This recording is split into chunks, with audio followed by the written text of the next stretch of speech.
Hai Yano, apa kabar? Dan baik. Apa kabar juga? Sehat ya? Sehat nih. Thank you ya untuk kita bisa ngobrol langsung di kerajaanmu. Wah, kerajaan, kerajaan kaleng-kaleng. Ya, ya terima kasih udah bersedia mampir untuk ngobrol-ngobrol. Ya ini aku juga perjalanan ke mudik nih ke Malang. Jadi mengikuti nasihatnya pemerintah, lebih cepat mudik supaya nggak kena macet. Iya, oke. Yano, ini ada satu yang sebenarnya kita ingin obrolkan ya. Beberapa waktu yang lalu kita pernah membahas. Salah satu yang selalu menjadi pertanyaan saya adalah tentang isu safeguard. Ya khususnya untuk baik organisasi pemerintah maupun organisasi non pemerintah. Minggu lalu tuh saya bantu BPDLH, ya, Badan Penyaluran Dana Lingkungan Hidup. Nah itu sedang semacam membuka kesempatan bagi kawan-kawan NGO yang concern pada masyarakat adat dan komunitas lokal dan juga peduli pada upaya-upaya pengelolaan hutan yang lestari. Itu kemarin salah satu yang harus dipenuhi itu adalah mengisi safeguard. Nah, responnya macam-macam tuh. Kan kita selalu membayangkan tuh safeguard tuh rumit. Pasti menjadi beban. Beban, selalu beban. Nah, saya pengen dapat pencerahan nih hari ini.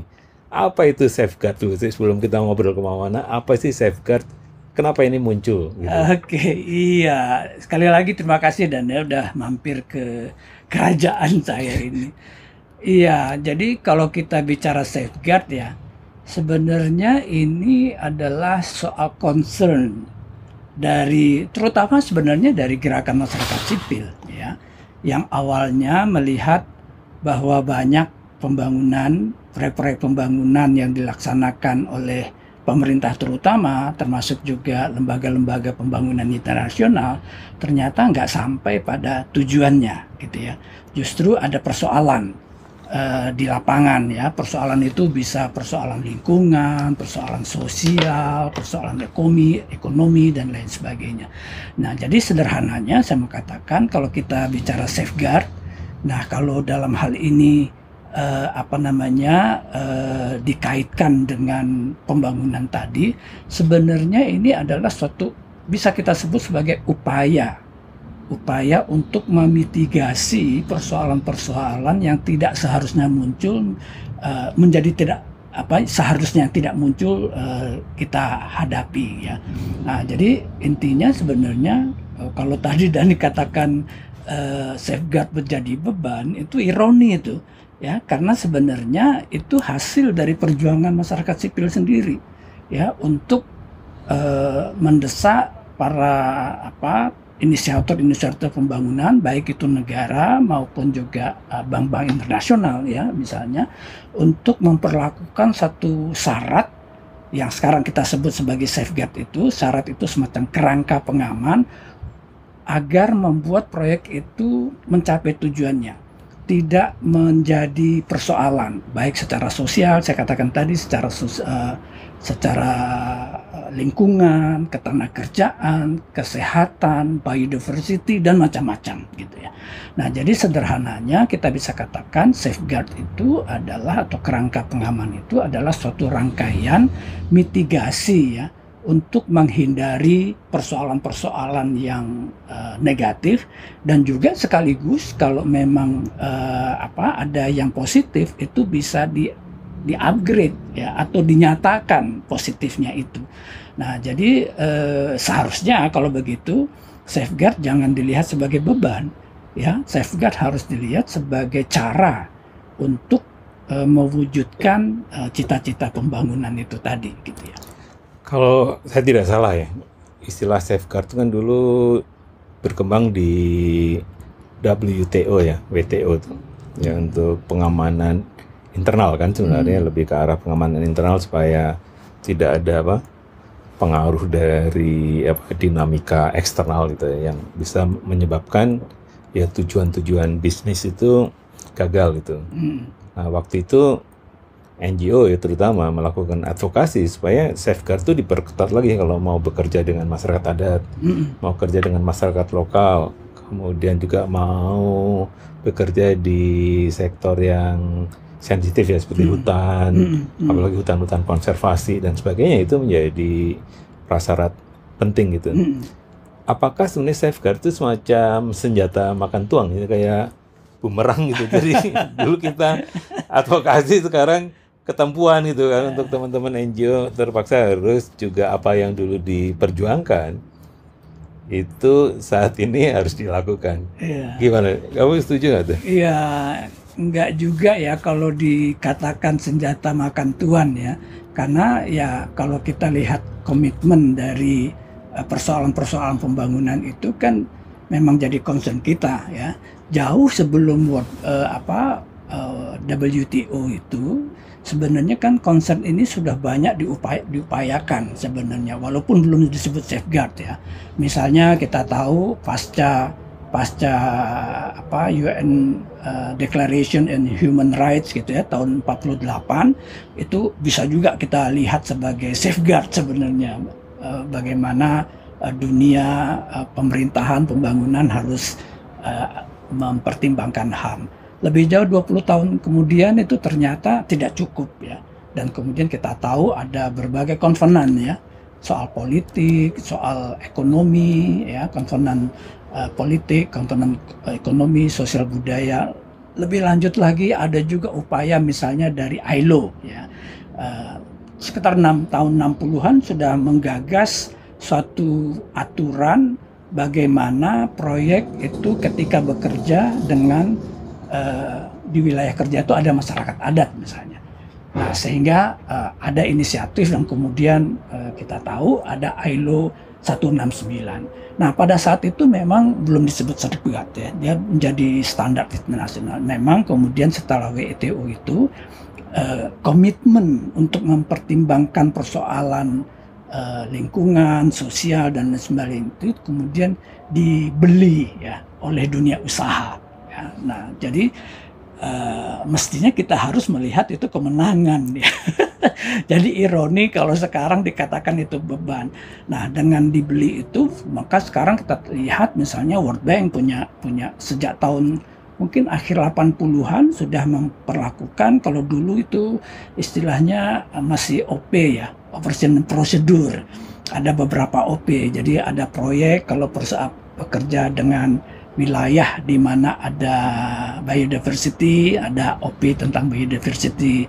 Kalau ada masyarakat adat, ada OP tentang masyarakat adat dan seterusnya. Itu World Bank. Ada juga International Finance Corporation punya standar. Ada juga Equatorial Principle misalnya. ADB juga semua ya, berbagai lembaga keuangan nasional itu kemudian menerapkan yang namanya safeguard itu ya. Jadi itu sudah menjadi kesepakatan, terlepas nanti ada perbedaan di antara itu. Nah, jadi saya melihatnya seharusnya itu akan membantu ya pemerintah, lembaga-lembaga bank internasional, dan termasuk juga di sini tentunya adalah lembaga-lembaga swadaya masyarakat untuk mencapai tujuannya tanpa harus merusak hal-hal yang seharusnya tidak dirusak gitu ya. Jadi sekarang misalnya setidaknya itu bisa kita lihat ada 10 hal yang jadi concern ya.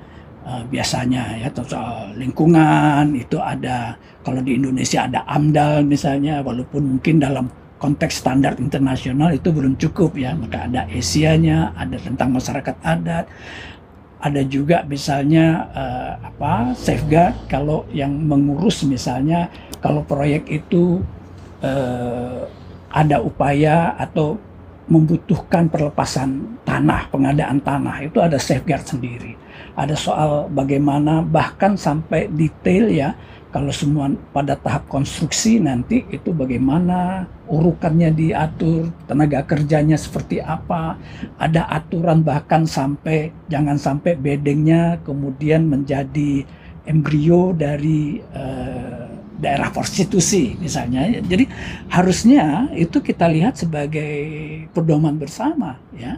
Nah sekarang bahkan kalau saya melihat terkait dengan hal-hal seperti itu, bahkan kadang-kadang kita harus bersyukur itu dengan standar safeguard internasional. Karena kadang-kadang kalau hanya kita lihat dari kacamata regulasi nasional itu standarnya sangat rendah ya. Misalnya soal tanah misalnya.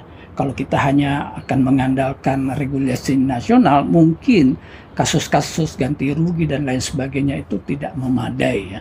Bahkan bisa merugikan. Nah, jadi saya mungkin melihat justru safeguard ini semacam penolong sekarang ya di dalam kerangka adanya gap kebijakan antara internasional dan nasional. Ini tuh saya ingat ya bahwa kadang dulu NGO itu kan ngedorong kepemerintahan yang baik tuh, good governance. Iya, disuruh baik nggak mau. Tapi kalau NGO kan non-governance organization gitu, jadi kita nggak ada keperluan untuk menjadi good governance tuh. Nah di safeguard keberatan kawan-kawan di NGO itu kan semacam tambahan administrasi. Ya jadi satu seolah-olah akan lebih banyak mengurusin safeguard gitu dibandingkan tujuan-tujuan perubahan yang mau dibantu gitu ya. Jadi mereka tuh keberatan nanti kita sibuk dong lebih banyak mengatur menjaga si safeguardnya dibandingkan sebenarnya kegiatannya sendiri. Jadi ada kekhawatiran itu. Nah satu itu, yang kedua NGO juga merasakan investasinya kecil nih. Kalau yang gede gitu yang risikonya besar masuk akal lah pakai safeguard. Ini kan kegiatan kali nanam hanya bekerja dengan 50 orang masyarakat adat atau bekerja dengan satu kawasan yang mungkin hanya di bawah 1000 hektar gitu dan hanya menanam segala macam. Kan sebenarnya nggak perlu safeguard mas gitu. Ya itu saya dengar ya dari teman-teman. Bener nggak ini? Saya kira agak keliru ya, karena begini, safeguard itu memang standar kerja ya, tetapi kan tentu dia juga menyesuaikan situasi skala proyeknya seperti apa, apakah ya itu tadi skalanya luas atau hanya bekerja dengan komunitas yang lebih kecil. Jadi saya kira yang harus dilihat jangan administrasinya dulu ya, tapi spiritnya. Apa sih spirit di balik safeguard itu gitu ya. Nah spiritnya seperti yang sudah saya sampaikan tadi adalah supaya membantu sebenarnya inisiator-inisiator program itu atau proyek itu untuk bisa berjalan sebagaimana sebaiknya gitu. Nah dan perlu dicatat juga seperti saya katakan tadi, pelaksanaan dari safeguard itu tentu akan tergantung kepada skala proyek itu sendiri. Baik kuantitasnya, apakah itu dari segi wilayahnya luas atau kecil, apakah melibatkan jumlah manusia yang lebih besar atau sedikit gitu ya, dan juga apakah proyek itu akan menimbulkan dampak penting atau tidak. Jadi ada berbagai kriteria ya. Jadi tidak benar juga kalau kemudian kalau sudah diwajibkan untuk melakukan safeguard itu pasti complicated dan pasti menghabis waktu. Tapi saya kira begini juga ya, waktu mungkin satu yang niscaya ya akan menjadi tidak secepat yang biasanya gitu ya. Tapi ini konsekuensi dari kalau kita mau proyek ini berjalan dengan baik. Karena kita tahu persoalan-persoalan yang lama itu muncul karena sebenarnya tidak ada persiapan yang memadai. Kita tidak tahu orangnya siapa. Apakah itu masyarakat adat, ataukah dia masyarakat lokal biasa, atau bagaimana gitu ya. Begitu juga apakah tanah di calon proyek itu merupakan tanah adat atau tanah-tanah individual dan lain sebagainya. Nah, jadi kelambanan waktu atau delay waktu itu menurut saya menjadi satu yang resiko atau keniscayaan yang harus kita ambil ya, karena supaya tidak menimbulkan problem. Toh pada akhirnya kita punya banyak sekali pengalaman ya. persiapan proyek yang tidak memadai justru menghasilkan persoalan proyek di belakang hari. Dan tidak sedikit proyek yang kemudian berhenti atau tidak menghasilkan apa-apa karena salah dari depannya itu tadi. Jadi saya kira itu ya, bahwa harus dilihat spiritnya dan juga harus ada konsekuensinya, dan dengan demikian tentu juga menuntut kita untuk mempersiapkan tidak saja dana, dengan kemudian juga akan membutuhkan lebih besar daripada biasanya, juga SDM-nya untuk mengenali ya, kalau memang persoalan sosialnya memang rumit, harus ada di program kita, harus ada orang-orang sosial yang memang memahami itu. Jadi karena asumsinya bahwa mungkin nggak setiap jengkal ya, tapi bisa dihiperbolakan, setiap jengkal itu mungkin memiliki masyarakat yang berbeda karakternya. Nah, kalau ini kita tidak kenali, kita bikin program X di wilayah A, kemudian pengalaman itu tiba-tiba besok kita dapat uang lagi di wilayah C, dan kemudian kita terapkan hal yang sama, mungkin akan bubar dia. Ini menarik ya, jadi bahwa akhirnya memang safeguard harus dilihat juga sebagai sesuatu yang dulu kita perjuangkan, itu juga pada saatnya harus menjadi tanggung jawab kita kan. Jadi habit. Itu lebih habit ya, habit. Jadi habit harusnya, karena ketika kita memperjuangkan itu kan kita punya keyakinan gitu ya. Dan yang paling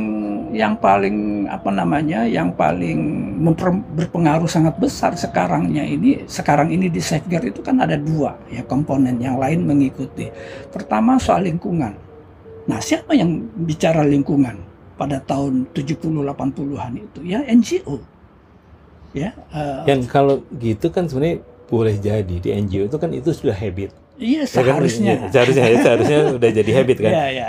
Hanya isu yang sekarang itu kan harus dinyatakan. Misalnya, ya istilahnya bahwa apa yang kita lakukan tuh dinyatakan, tidak hanya bisa. Saya baik kok, saya nggak merusak hutan kok, nggak bisa. Itu harus dinyatakan, kemudian juga dibuktikan. Apakah begitu yang namanya habit? Iya, seharusnya begitu.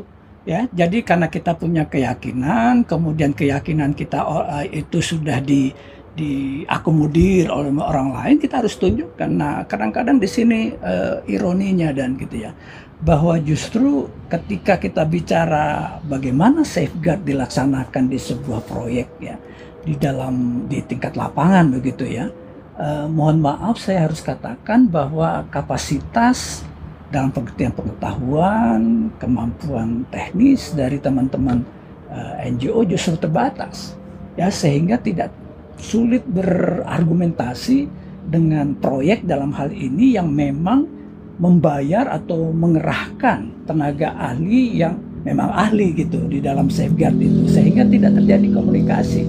Dan seringkali argumentasi yang disampaikan kalangan NGO justru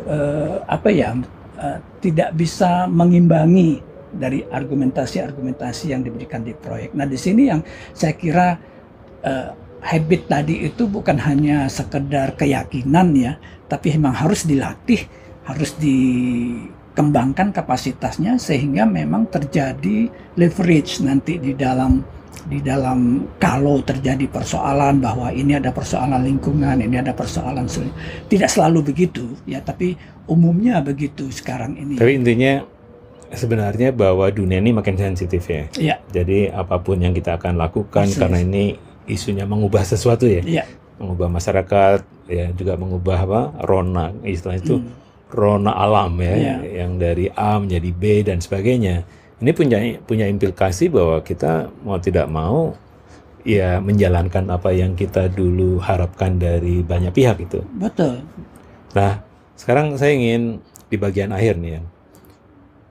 Gimana sih cara membaca safeguard supaya kita tidak terjebak pada isu administrasi sebenarnya. Jadi melihat safeguard dari kacamata kayak peluang untuk organisasi, untuk pengembangan organisasi, pengembangan komunikasi dengan banyak pihak dan sebagainya, sehingga ini bukan istilahnya itu bukan hanya harus tahu safeguardnya, tapi ini semacam mainstreaming apa yang ada di safeguard itu menjadi sesuatu yang diperhatikan oleh kawan-kawan NGO kan sebenarnya.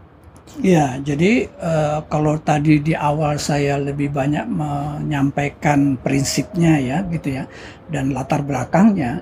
Nah, saat ini dengan seperti saya katakan tadi sudah diterimanya safeguard itu sebagai syarat sekarang dari proyek. Contoh sederhana sekarang ya, misalnya kalau pemerintah Indonesia akan membangun sebuah jalan begitu, kemudian jalan itu menggunakan dana dari internasional, World Bank, ADB, atau bahkan dari Jerman atau apapun, bahkan dari bank-bank swasta internasional juga tunduk pada itu. Pemerintah Indonesia mau tidak mau harus ikut. Nah itu udah sampai seperti itu gitu.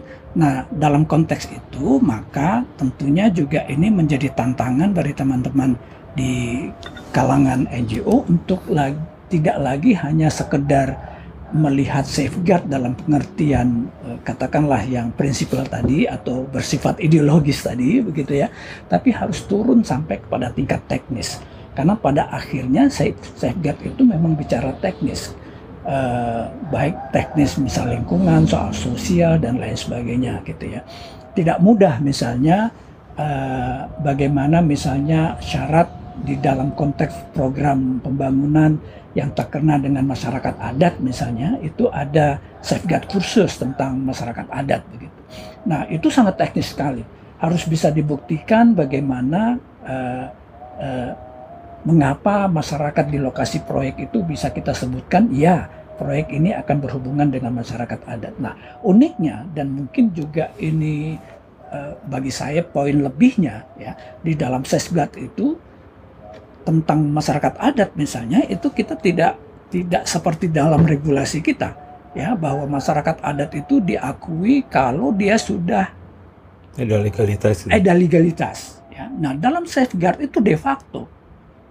Nah itu yang saya katakan tadi, bahwa pada satu sisi sebenarnya buy-in safeguard ini oleh lembaga-lembaga pembangunan itu memenangkan kepentingan apa yang diperjuangkan oleh masyarakat sipil pada masa lalu.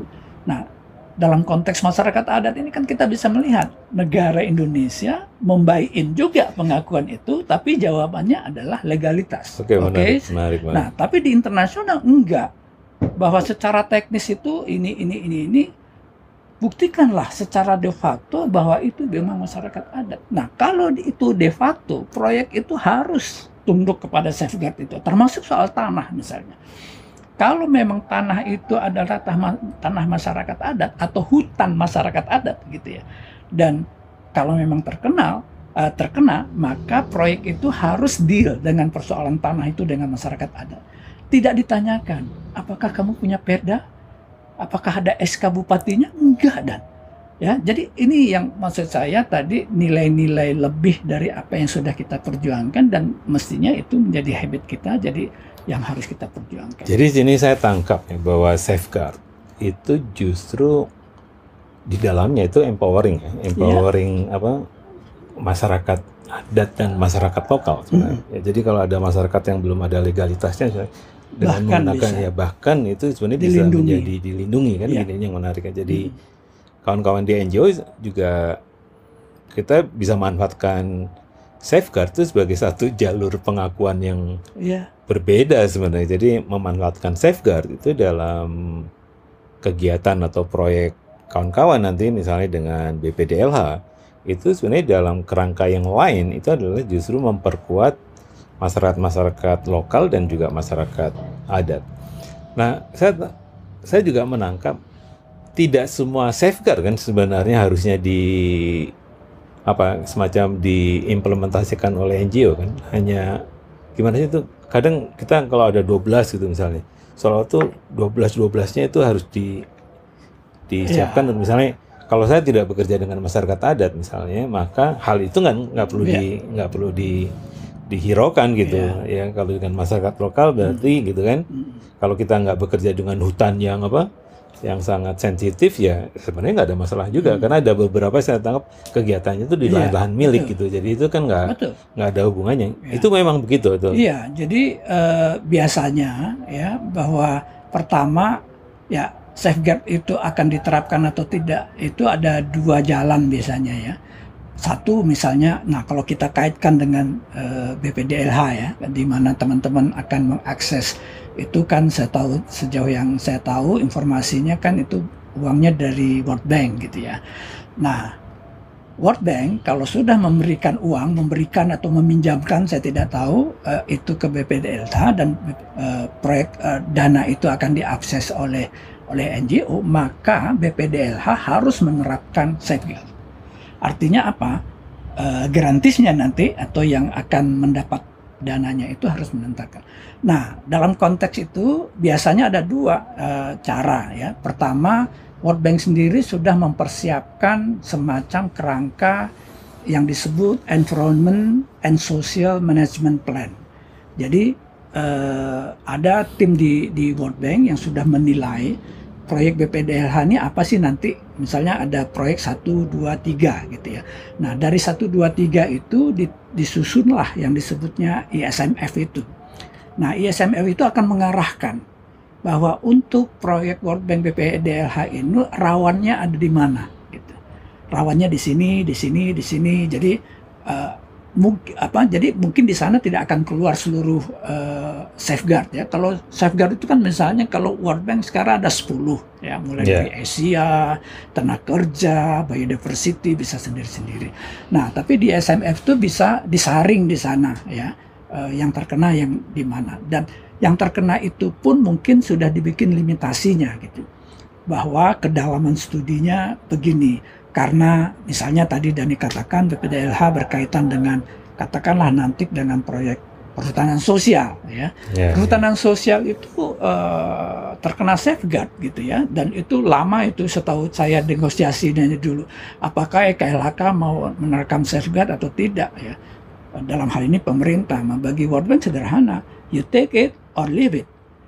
Kalau kamu ambil uang saya harus di oh iya, ada program SSF tuh ya, misalnya seperti itu ya. Jadi nggak bisa itu suka-suka Indonesia saja gitu. Nah, dalam PS pun kemudian jadi akan dihitung. Mengapa? Mungkin juga nanti soal pest manajemennya dan lain sebagainya itu tingkat kedalaman. Jadi itu bisa disaring ya.